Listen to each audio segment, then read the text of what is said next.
It begins with recording a simple voice note just under 40 seconds long.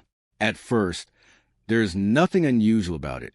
A woman's voice, calm but slightly strained, fills the audio.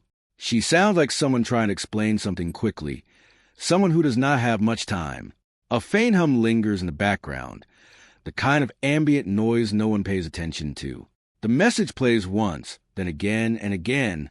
It takes several listens before anyone notices it. Not the words in the foreground, but something behind them. A second voice. Faint, unclear, and not meant to be heard. It does not interrupt or overlap in an obvious way. It sits beneath the surface.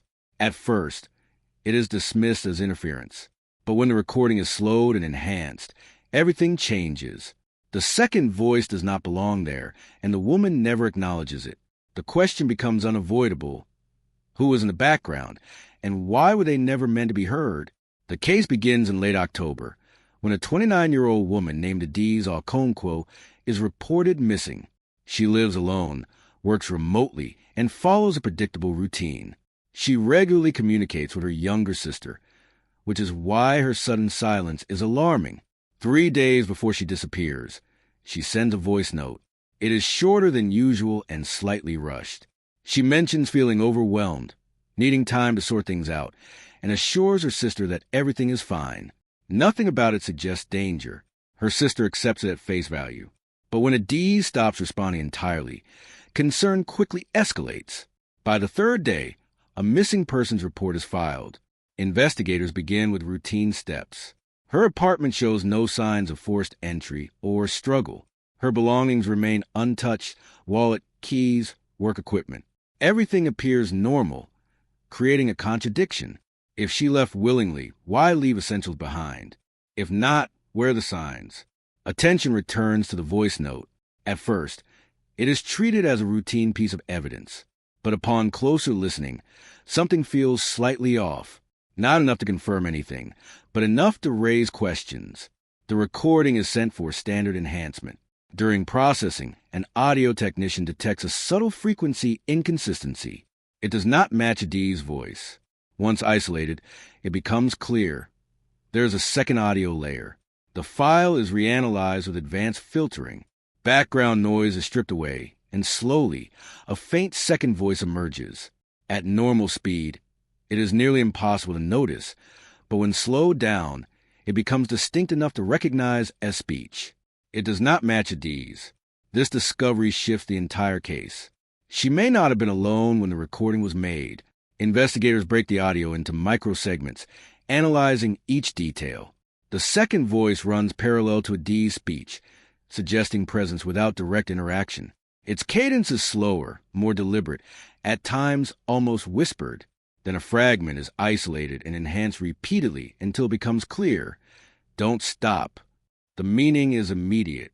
Adiz was not speaking freely. She was being directed. Her calm tone now appears as controlled compliance rather than reassurance. The voice note was not a casual message, but a constructed one. The focus shifts to identifying the voice. Matches with known contacts fail, prompting a different approach. Analyzing the environment. The background hum is identified as mechanical, consistent with an industrial refrigeration unit. A faint metallic clink is also isolated, recognized as a sound of coin-operated storage units. Investigators check Adiz's recent transactions and find a small payment to a storage facility 2 days before the recording. Surveillance footage from the location reveals Adiz entering with a man whose face is partially obscured. His proximity to her appears controlled. Though the footage has no audio, it aligns with the emerging theory. The man is later identified, and his voice is compared to recording. It matches. The background voice belongs to him. The phrase "don't stop" was an instruction, confirming he was directing the recording. The message was meant to sound normal, to delay concern and to buy time. The suspect is arrested soon after. Under questioning, his story falls apart. He eventually admits that Adiz was taken to the storage facility and forced to record the message under his supervision. The background voice, meant to remain hidden, guided her delivery, but it did not remain hidden. Instead, it became the critical piece of evidence. The recording transforms the case. It provides proof of presence, control, and intent. Without it, The delay might have worked, and the investigation could have stalled. Instead, the faint voice no one was supposed to hear becomes impossible to ignore. Investigators later describe it as a turning point, the moment the case shifted from uncertainty to clarity. In the end, it was not the words that Dee spoke that revealed the truth, but the ones behind them. The subtle presence hidden beneath her voice carried more weight than the message itself.